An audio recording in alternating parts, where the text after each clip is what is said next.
Hello! Welcome to Trivial Knits.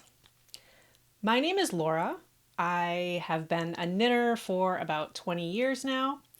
I live in Los Angeles, although I am originally from Michigan. And I started this YouTube channel to talk about what I've been knitting. I call it Trivial Knits for a couple of reasons. One is that most of the things I knit could be considered trivial in that they are mostly accessories. I like to use bright colors and sort of experiment with color. They're just things that I make for fun. I don't even really need most of them since I do live in Los Angeles and the weather here is such that hand knitted items are not very practical most of the year. But that's what it is. The other reason I call this channel Trivial Knits is that I have a love of trivia. I'm a two-time Jeopardy champion, and at the end of every video, I pose a fiber or knitting related question, a trivia question, for you to answer, to ponder, to look up the answer to, whatever you want to do, however you want to engage with it is great. I just like to use this video as an opportunity to learn something, and maybe you'll learn something too. And I also really appreciate what you teach me in the comments.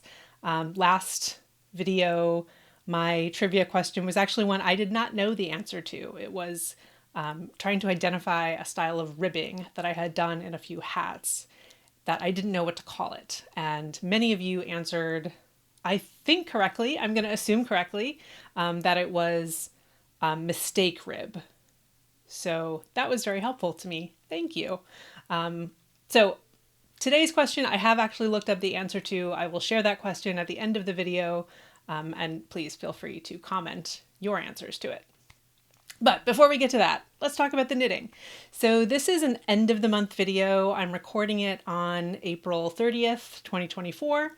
So I'm just going to talk about what I made in the month of April. I have a handful of finished objects, a few works in progress. I have a couple projects that I am gonna maybe give up on, which I don't usually do. I'm pretty good about sort of seeing things through. Not that there's anything wrong with giving up on a knitting project because it's supposed to be fun, right? But I've run into a couple snags, not literally, but figurative snags with a few of my projects. So I'm going to share them here and maybe you have thoughts about what I should do with them. Whether I should keep going or restart or frog or what.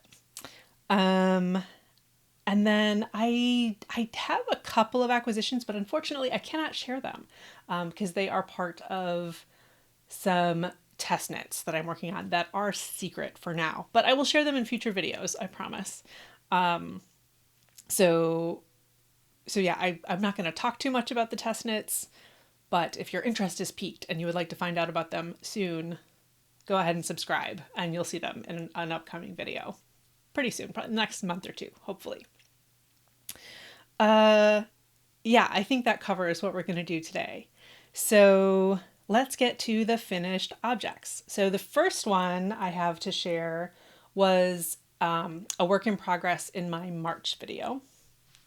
And it is the Kirra Shawl. It's a little wrinkly because it's sort of hanging on a hook. But so this is the shawl. It's sort of a mini shawl. It's like a small scarf with that sort of shallow triangle.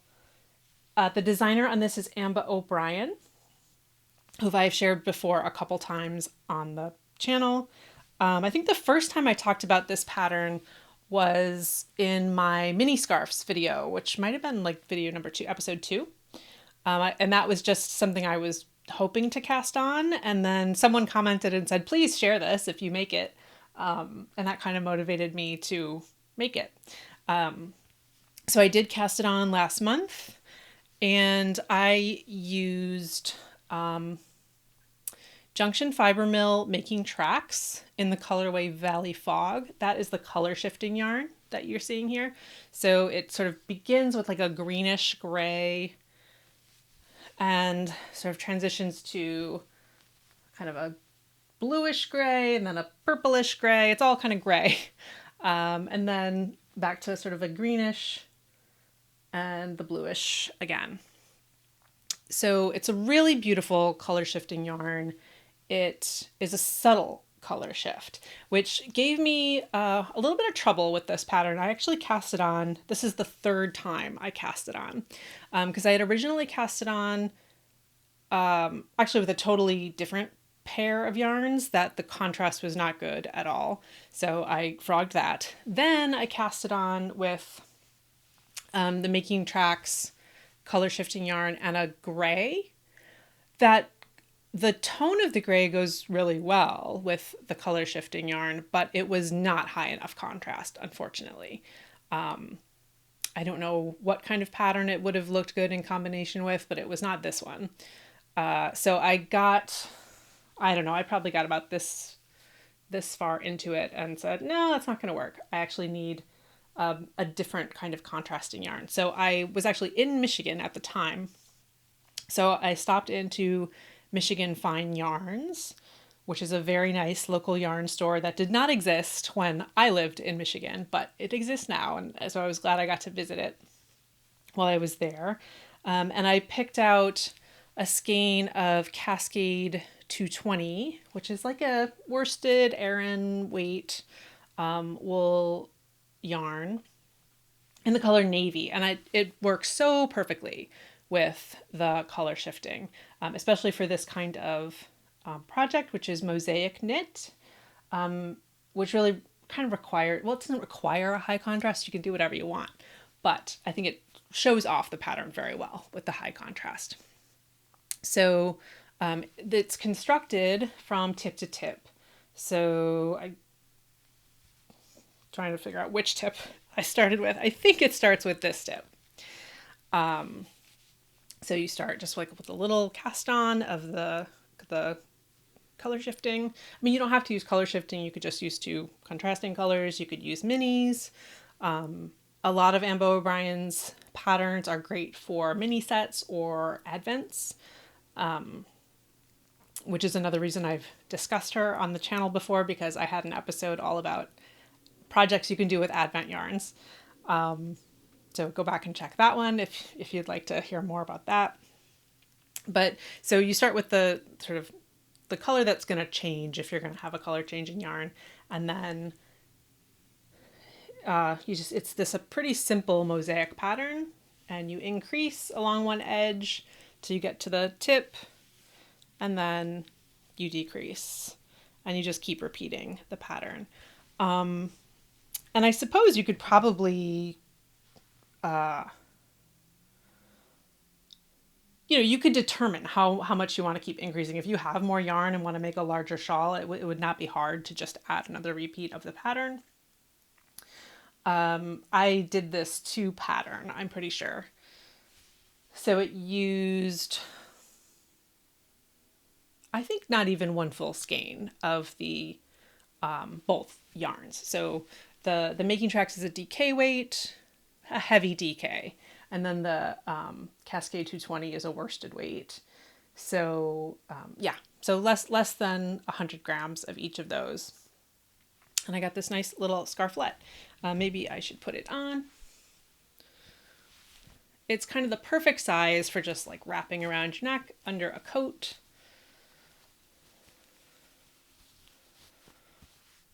When it's wrapped around, it doesn't show off the pattern as much, but that's okay. It's cozy. It's not too itchy. I am quite sensitive to all fibers, but especially wool fibers. But this, I really like the way it turned out. I'm sorry that it's kind of wrinkled, so you're not seeing it lay as flat as it did when I blocked it, but it did turn out very nice. And here's the back, in case you're curious. It even looks good on the back, I think. Yeah, so that's the Kirra Shawl by Ambah O'Brien. Highly recommend. No complaints about the pattern. All positive things. The key is just picking the right yarns. Okay, so then my next finished object was, I used the same yarns because I had used less than a full skein. of each. And I actually had 2 skeins of each of those yarns in my stash. So I made the Gr8 Gingham Hat by Jessie Maed Designs. And so this hat pattern calls for sport weight yarn, and I have cast it on in sport weight in the past, but I just don't really like a sport weight hat. I don't know. I just need something a little more substantial for my beanies. So I knew I didn't want to do that in a sport weight. And so I thought, well, I'll just experiment and do it in a DK or worsted and see if it works. I did swatch for it, which I rarely make swatches.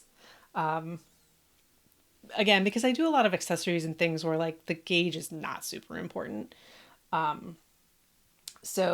I did want to swatch for this to make sure that I wouldn't need to alter the pattern, or to see how I would need to alter the pattern. And it turned out I achieved the gauge from the pattern with the DK weight yarn and the indicated needle from the pattern. I don't know how that happened, but it worked out. So the only thing I had to change was the number of rows that I knit. So I got stitch gauge. And then I did, I think, cut out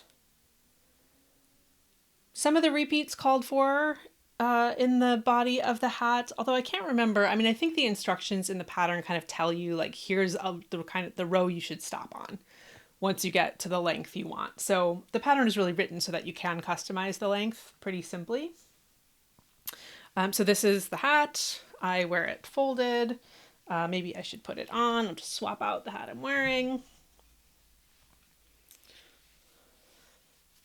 So I think this turned out really well. It fits very well. And I like the gingham pattern. It's like a fun color work, simple color work. You know, I think if you're new to color work, this might be a decent pattern to start with. I can't remember if there's anything particularly difficult about it. And it has pretty nice decreases. And it tells you, where to do the decreases. So you do want to stay in the pattern and use the stitch count from the pattern. So that's why I was happy I achieved stitch gauge on this one. And again, I used the Cascade 220 in navy and Making Tracks from Junction Fiber Mill in Valley Fog. And yeah, I think it turned out nice. I didn't finish this in time for my last video, which was a roundup of all the hats that I've made. But if I was going to grade this, according to the grading scale I used in my last video, I would give this an A, I think. It's very warm, which is great. It's non-superwash wool. It's stranded color work. So it's sort of double thickness on the back, on the inside. So I think it's getting a little warm here in Los Angeles for a worsted weight winter hat. So I don't wear it that much these days, but I think I will probably wear it once December hits. That's when it kind of gets cooler here. I would give this an A, I think. My only qualm with it, and it's not really even a real qualm, and it has nothing to do with the pattern. But I thought the navy blue would be a really good color on me. I think it's a color I look good in, but I find that it is so close to my hair color. My hair is not blue, but it's dark brown, and I don't know. There's something that's like, I'm sort of losing my hair in it. So I don't know, it might not be one that I reach for all the time, but I'm very happy with the way it turned out as far as being a knitted object. Okay, so I'm gonna take this one off and show you the other hat that I cast on and finished in the month of March, which is the Vold Hat by Atelier Cliche. And this is a 1x1 ribbed beanie, but the unique thing about it is done with intarsia in the round. So you can see it uses one color for the brim, and then you use two color intarsia in the round for several rows, and then you introduce a third color. And these colors are, this is all West Wool Tandem, which is the DK weight yarn, house yarn at Stephen and Penelope. And so the colors, this is Kardemumma, this is white peach, and in fact this is not Tandem, this is Bicycle, which is the fingering weight. I held it double. Oh wait, maybe it's Tandem, I don't know. I have multiple weights of a lot of these colors. I do have both weights of the white peach. I can't remember which one this is, but you know, worked out to a DK weight. This is Roswitha, which is like a pink color, and then this is Lichen, which is a green color. And I've used this color before in my Gr8 hat that I shared in the last video. And I had said I don't love the color against my skin, but I thought it would probably work okay at the top of the hat with the more kind of rust red color on the brim worn against my skin. So I think it turned out well. I think it's a good weight of hat for the temperature here. As I've said before, I wear hats, I don't know, at least 6 months of the year probably in Los Angeles. It never really gets below the 40s here. And when it is in the 40s, it's usually in the very early morning in the winter months, but I am up in the early morning because I drive children to school. So I do wear hats quite a bit. And then I'll wear a hat if the temperature is not going to go above 70, which for several months of the year, it stays kind of in the 60s during the day. So yeah, I do get a lot of use out of my hats, and especially like a DK weight hat like this one. What else can I say about this? So as far as the pattern, I think the pattern is ingenious. It turned out really great. I mean, I think it looks, I don't know if I would say it looks fully machine made, but I think it looks pretty good. I'll show you the underside or the inside. You know, there are some, you know, where you carry the yarn when you twist it for the intarsia, you can see it, but I think I did a pretty good job of keeping that neat. I will say, like, doing intarsia in the round is the first time I'd ever done it, and it's not easy at all. I got very frustrated a couple times, almost gave up because I realized I had made a mistake at one point that I now can't even see, thankfully. And you know, there was just like no hope of ripping back and fixing the mistake because like I just had no idea how I was going to do that after I had already done the intarsia. But fortunately, I just kind of adjusted, I think, in the next row, and it worked out okay. I don't think you can see where it is. So yeah, I don't know if I would make this again because of how frustrating intarsia in the round can be, but I'm very happy I did make it once, and I'm happy with the way it turned out. I like the color combo. And these were all just yarns I had in my stash and sort of combined the colors how I wanted to. And I've been wanting a hat with this color brim because I do think it's kind of one of my colors. I have determined maybe that I'm a deep autumn. I don't know. You tell me if you have more experience with seasonal color analysis, but I do think this is like a good color for me. And it's a good color for deep autumn. So that's one of the reasons I think I am a deep autumn. Yeah, I think that's all there is to say about this one. I'm going to keep it on. It's, you know, we're at the end of April. We're getting to the point where hats are not going to be viable. I live in the valley area of Los Angeles, which gets quite hot. It can start as early as April, May and June. It's often a little not as hot as it gets later in the year. If you have ever spent time in Los Angeles and you've heard of June gloom, we now also have May haze, where it's just like kind of meh and cloudy for a lot of those months, even though you think of Los Angeles as being very sunny, and that's a sunny time in most areas. But here it can be not as sunny, which means it's not as warm, because really it's the sun that brings the warmth to Los Angeles, which is why you get those like big differences in temperature from different parts of the day. Way in the early morning and at night, it can be 20 to 30 degrees cooler than it would be at the peak warmth of the day. Yeah, I don't know if anyone was interested in this sort of weather geography lesson here, but I did it anyway. Yeah. Okay. So that was the Vold Hat. That was my third finished object.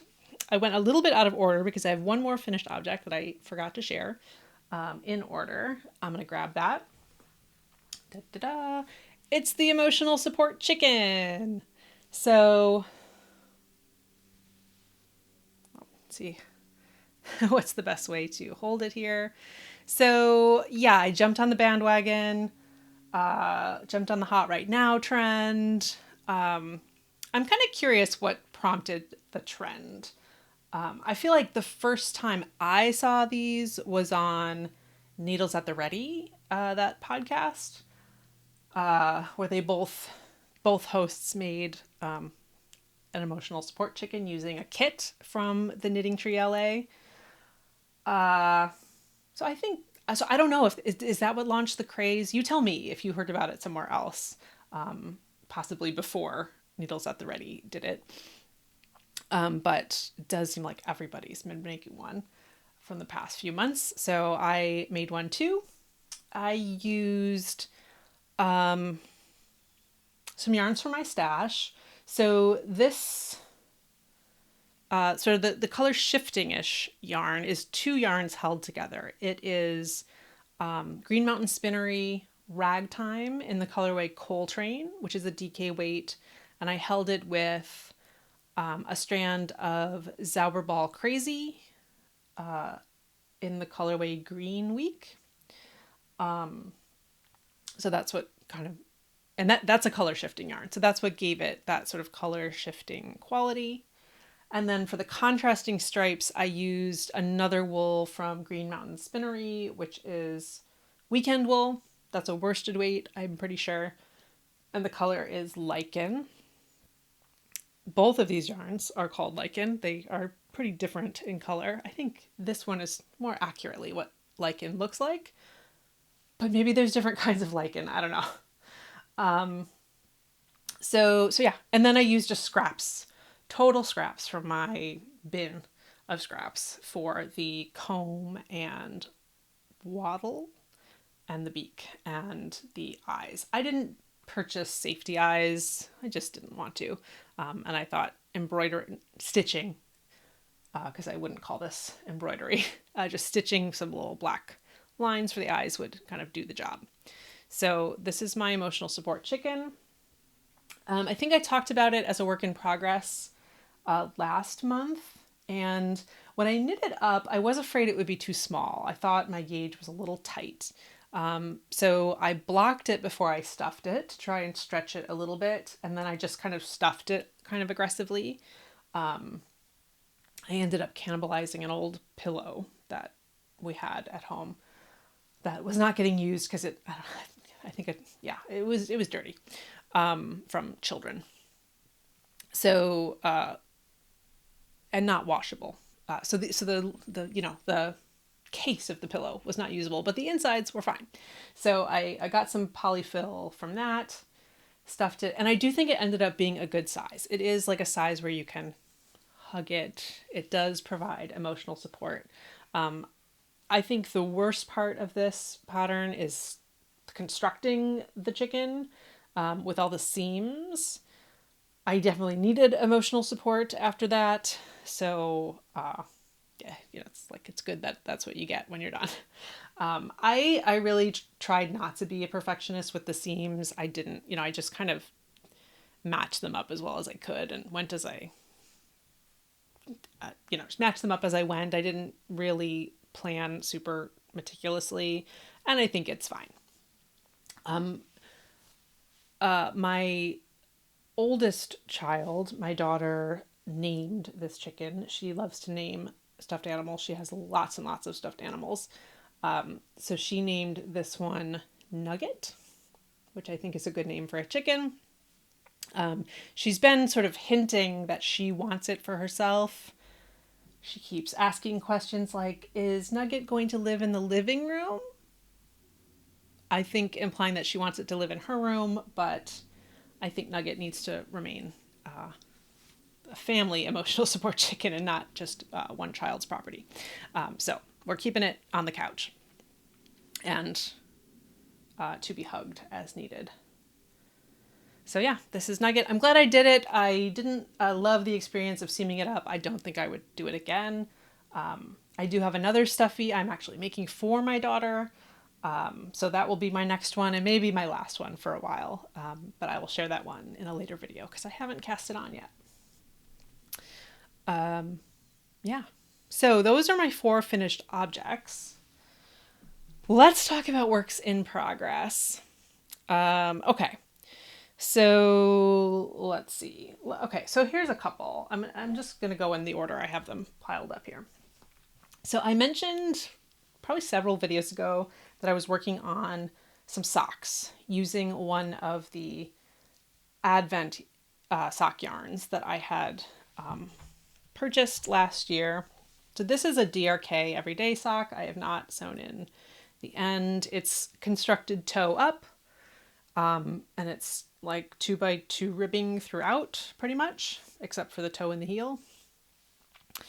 And this was kind of my portable project. It's good to work on for like if you're at a meeting for like a kid's activity, or you're waiting while a kid is at an activity.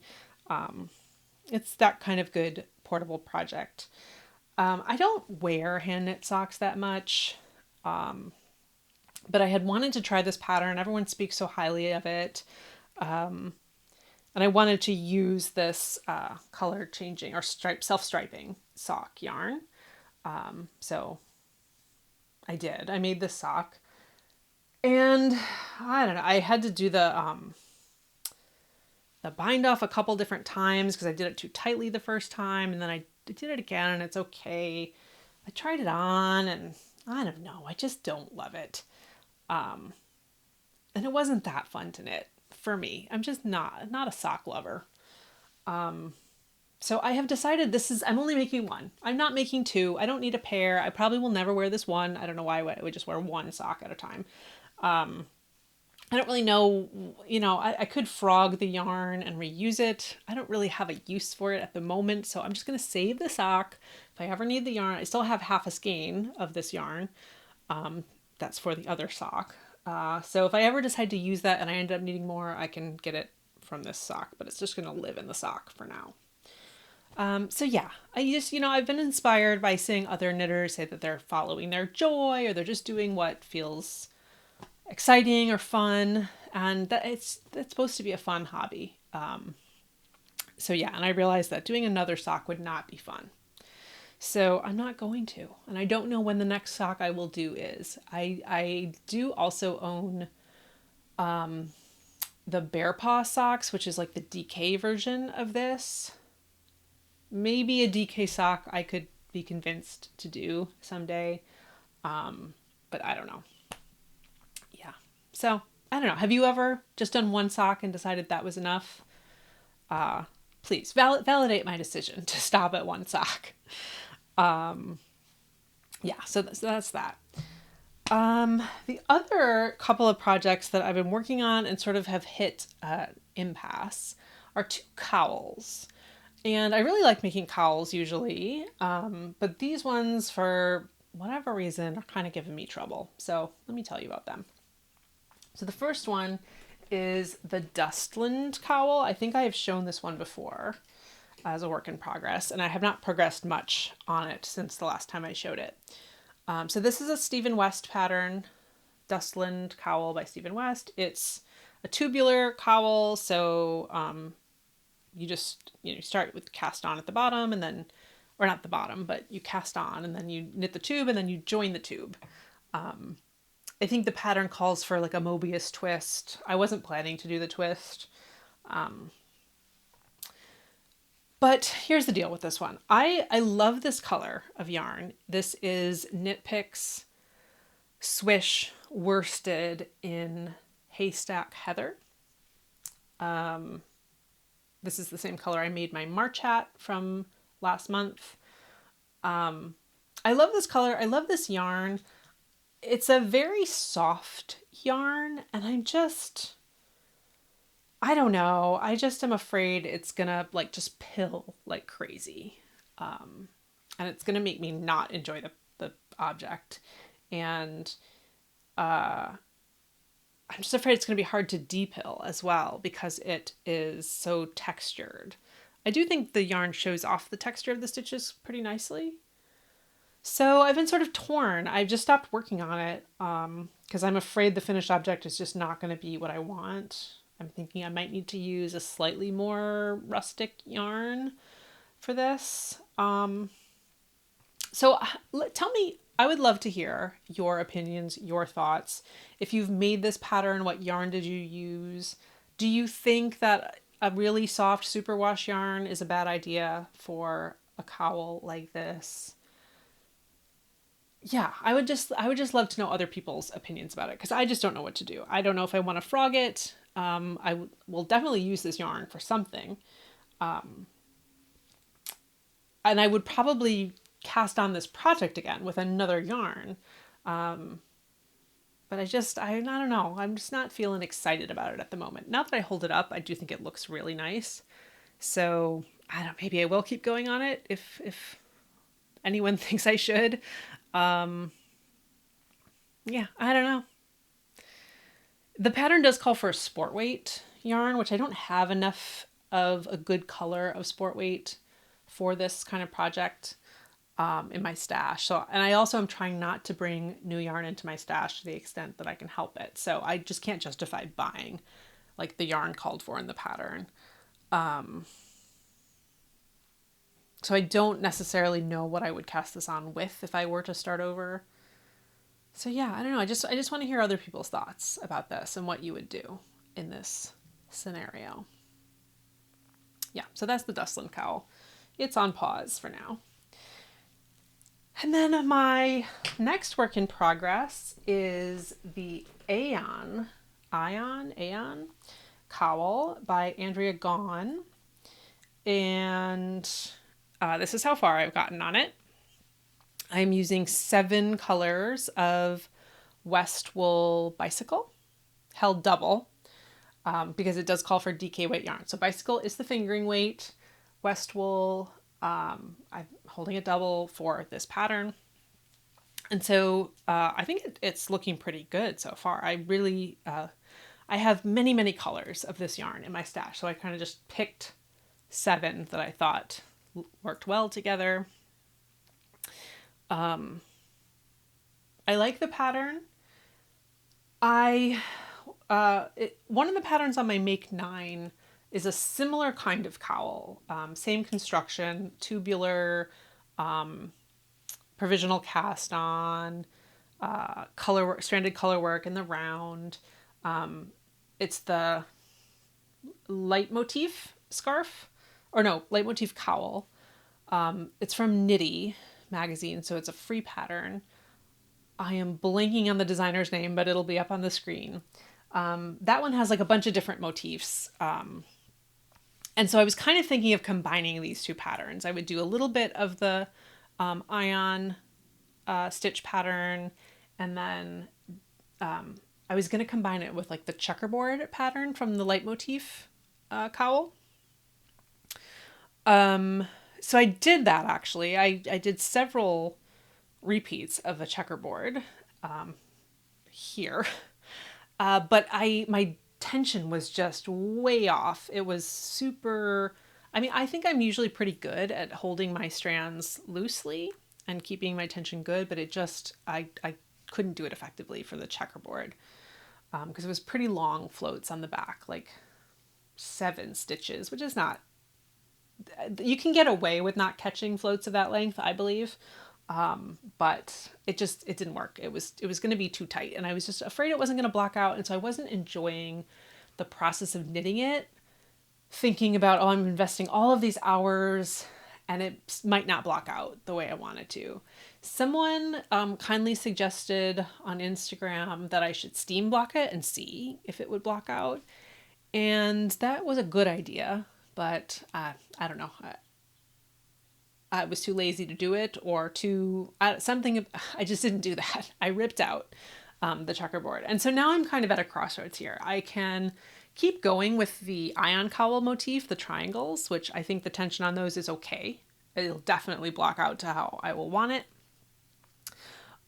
Or I could do the checkerboard again, but knit it inside out so that the floats are on the outside. I've never done that before, but I've heard that that technique helps you keep your floats long enough so that they're not so tight that they're pulling in the fabric on the right side.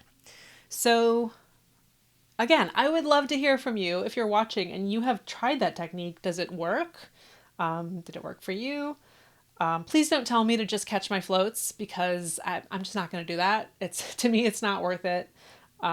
Especially for a garment. I mean, like an accessory, like a cowl, where the floats aren't going to show in any way. They're going to be sewn up inside the cowl.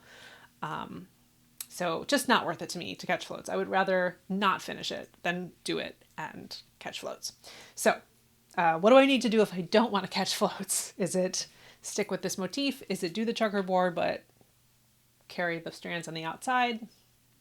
What else? Do you have another technique for keeping your tension loose in stranded color work? I would love to hear about it. Yeah, so that's where this one stands. I just frogged it back to where it was working pretty well. And so now I just need to decide what I want to do if I keep going on it. I still do love the colors together. And I am trying to kind of work through my stash. So I think this will be a good project for stash busting. So I do want to keep going with it, I think. But yeah, so love to hear your opinions and suggestions for this one. All right. Okay, I think I have one more work in progress. And this, I really did not need to cast on a third hat in the month of April because I had already done the Gr8 Gingham, the Vold. Do not need more hats. It is no longer hat season, but I needed another project for meetings and kids' activities and things like that because I wasn't going to do another DRK Everyday Sock.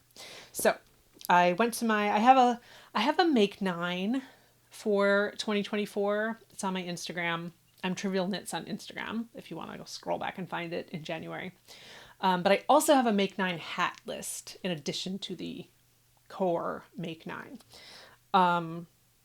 So I went to my Make 9 hats and was reminded that I wanted to do another Yes Checks by Stephen West.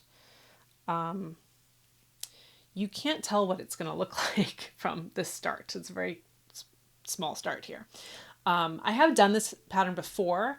I should have shared it in my hat roundup from a couple weeks ago, but I don't know where it is in my house. It was a gift for my daughter, and we don't always keep track of things that are hers. So it's somewhere. I just don't know where. But it's a free pattern, free Stephen West pattern. It's a simple, easy beanie. And it uses kind of an interesting, I think kind of a unique beanie construction. It's alternated, it's like a checkerboard, but done with knits and purls rather than with color work. So you do 8 stitches purled, 8 knitted, 8 purled, and you do that, until it achieves kind of a square. And then you switch so that it ends up being checkerboards of knits and purl sections. So stockinette and reverse stockinette is what you end up with in the hat. I'll pop a picture up here of the previous one that I made so you can get an idea. So I've been wanting to make this hat again for myself, since I'd already made one for my daughter. And but I wasn't sure what yarn to use. I went into Ravelry and looked at all the projects that people have made, and it's one of the few patterns that I actually think looks better with variegated yarns. I usually really dislike pooling, and while I like looking at variegated yarns in the skein, they're not really my style to wear often. But I do think this hat looks really good with that. So I looked in my stash if I had any DK weight or worsted weight variegated yarns, and I just didn't have any that I would have enough yardage of to make this hat. So then I looked at my other options. I have been wanting to make a hat for myself in the color Norway. It's a Westwool. This is Westwool bicycle. It also comes in the Tandem, which is the DK weight. But I had the bicycle on hand. I think this is a good color on me. I don't know. So I wanted a hat in this color. But I did want to kind of get that spirit of like the variegated yarn to make it a little more interesting. So it just wasn't just a solid color hat. So I used this ball of Make It Tweed, which I also purchased at Michigan Fine Yarns last month. I learned about this yarn on the Espace Tricot podcast. I think they've mentioned it a few times on there. So when I saw it in person, I was like, oh, I got to get it. So I'm holding it with 2 strands of the fingering weight. So it's kind of a DK / worsted weight now, which is perfect for the pattern. And I think it's turning out nicely. I don't know if you can see, I'm trying to get my camera to focus on it. I think it's turning out pretty good. It's not truly a variegated yarn, but I think the tweed adds some visual interest. So, very early days on this one, but maybe I'll probably have it done by the next month's roundup. So I'll share it with you then, and it'll probably be too warm to wear it by that point, but I don't care. I'm not a seasonal knitter. Like, I know a lot of the YouTube videos that are going up right now are like spring knits and summer knitting plans. And that's just not, I don't do that. Cause I'm not really knitting for practical reasons. I don't even necessarily wear a lot of the things that I knit a lot of the time other than beanies. So to me, it's more about the process and it's the product to some extent, but I'm happy to just knit a pile of stuff that I will then wear when it gets cold again. I don't wear like sweater tank tops or those kinds of things that I could make as a garment out of warm weather fabrics. I'm not doing the spring and summer knits thing. It's going to be winter knits or, fall knits or whatever you want to call it, all year round for me. So yeah. Do you do seasonal knitting? What are your thoughts? Share in the comments if you'd like to vent about it. Also, if you'd like to vent about all the videos about summer knits, because I'm not watching them because I'm really just not interested in learning about those patterns for the most part. So it's a little bit of a bummer right now. The YouTube knitting landscape it's not full of content that I'm excited about. But yeah, what are you gonna do? Okay. I think the only other 2 things I've been working on are the secret test knits. One is a shawl and one is a cardigan, which I, again, do not normally make garments, but I have been wanting a cardigan to just like keep in my office when it gets chilly. And the designer reached out to me about test knitting it because I've done several of her patterns before. So it was kind of an exciting opportunity. So I'm making it. We'll see if I end up wearing it, but it will be a nice visual object at some point. And once I am permitted to share it on social media, I'll post it on Instagram and I will share it here in this video, in this channel, in my next video or whatever video comes out when I can share it. And the shawl, I have no idea when that pattern is going to be released, but you'll be the first to see it when it's done. What else? I think that's all. I hope this video wasn't too chaotic. All my cast-ons and works in progress that aren't working and all that stuff. I think it's time for the trivia question. So today's question is about fiber, but it's about artificial fibers. Normally I talk about wool, but I'm going to change it up today. So our main question is going to be about nylon. So nylon was invented in the 1930s by a scientist at DuPont, I think. I'm looking over at my research materials where I have looked up some information here. So yeah, it was developed in the 1930s, and I believe it was introduced to the consumer market in, let's see, 1939. My source here is pbs.org. It was a program, I guess, about nylon. So the question, and this is kind of an easy question, but what natural fiber was nylon introduced as a replacement for? That's the question. I don't think it's that hard. Maybe it is.